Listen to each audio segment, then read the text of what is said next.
আমি বলি আমার পরিবার অবাধ্য, আমার পরিবার আমার কথা শুনে না। আরে ভাবা, তোমার পরিবার আমার কথা শুনে না, না শুনে না এমন অজুহাত বাদ দাও। তোমার 3.5 হাত বডি আগে তোমার কন্ট্রোলে, তোমার কথা শুনে কিনা সেটাই দেখো। আল্লাহ সুবহানাহু ওয়া তাআলা আমাদেরকে জিজ্ঞেস করবে, তুমি তোমার পরিবারের জন্য কি করেছো, তুমি তোমার রাষ্ট্রের জন্য কি করেছো।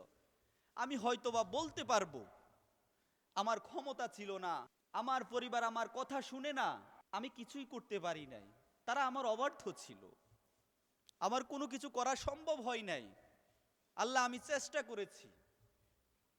এই কথা বলে হয়তোবা আল্লাহ সুবহানাহু ওয়া তাআলার দরবার থেকে পার পেয়ে যেতে পারেন।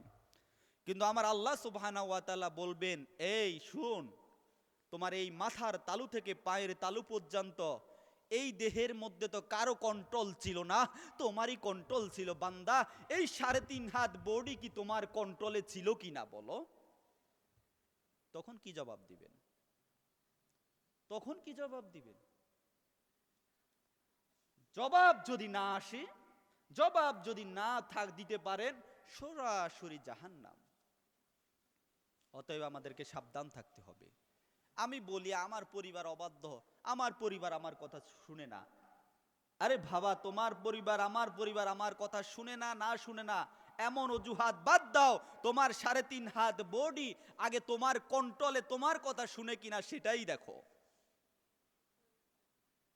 আমার দেহের উপরে কারো কন্ট্রোল নাই। আমার বাবার ক্ষমতা চলে না, আমার মায়ের ক্ষমতা চলে না, আমার সন্তানের ক্ষমতা চলে না, আমার পীরের ক্ষমতা চলে না, আমার ওস্তাদের মুরব্বীদের ক্ষমতা চলে না, আমার 3.5 হাত বডির মধ্যে কেবলমাত্র আমারই ক্ষমতা চলে। অতএব আমার এই হাত কোন দিকে কোন কাজে ব্যবহার হয়েছে, আমার এই জিহ্বা কোথায় ব্যবহার হয়েছে, আমার এই চক্ষু কোথায় ব্যবহার হয়েছে, সব কিছুর হিসাব আল্লাহ সুবহানাহু ওয়া তাআলার কাছে যাররা যাররা করে হিসাব দিতে হবে। আপনি পরিবারের হিসাব আল্লাহ সুবহানাহু ওয়া তাআলা আপনার কাছে নাও চাইতে পারে। রাষ্ট্রীয় ক্ষমতায় আপনি যেতে পারেন নাই, রাষ্ট্র পর্যায়ে ইসলাম প্রচার করতে পারেন নাই, সেটা রাষ্ট্রের জন্য ইসলাম আসে নাই, আপনি এমনও বলতে পারেন। কিন্তু আল্লাহ সুবহানাহু ওয়া তাআলা বলেছেন যে আমি তো বলেছিলাম কদ আফলাহা মান যাক্কাহা, আমি যে বলছি তুমি সফল হওয়ার জন্য তুমি নিজেকে আত্মশুদ্ধি করো।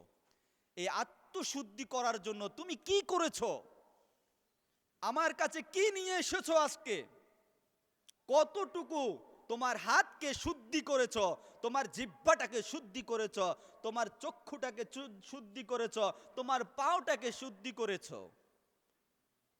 আজকে হিসাব দাও, হিসাব দাও।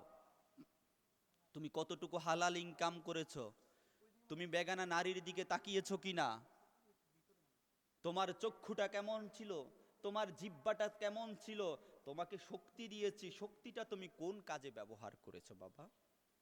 বান্দা হিসাব দাও, তোমাকে শক্তি দিয়েছি,